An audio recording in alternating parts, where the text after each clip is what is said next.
Affluence exceptionnelle au point de presse hebdomadaire du PS, plus de 24 heures après l'inculpation de Dominique Strauss-Kahn pour tentative de viol à New York. Mais pas question pour les socialistes de se laisser emporter par cette tempête médiatique.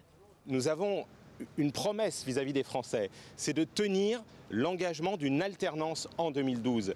Le Parti socialiste n'est ni décapité ni affaibli.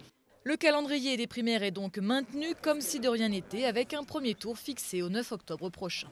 L'objectif du Parti socialiste, je le dis, reste intact. C'est de battre Nicolas Sarkozy. Pour battre Nicolas Sarkozy, il faut convaincre les Français. Et nous ne voulons pas abandonner ce terrain-là en raison de cette affaire, même si évidemment, elle est une affaire qui nous concerne de facto. Une affaire qui sera au cœur du bureau national du parti convoqué dès demain sous la direction de Martine Aubry. La patronne du PS va devoir prendre rapidement une décision concernant la présidentielle. Ira pas, Dominique Strauss-Kahn étant désormais plus que vraisemblablement hors jeu, sa candidature semble logique. Mécaniquement, le fait que Dominique Strauss-Kahn ne se présente pas à la primaire ouvre la voie à Martine Aubry, puisque on sait qu'un accord a été passé entre eux.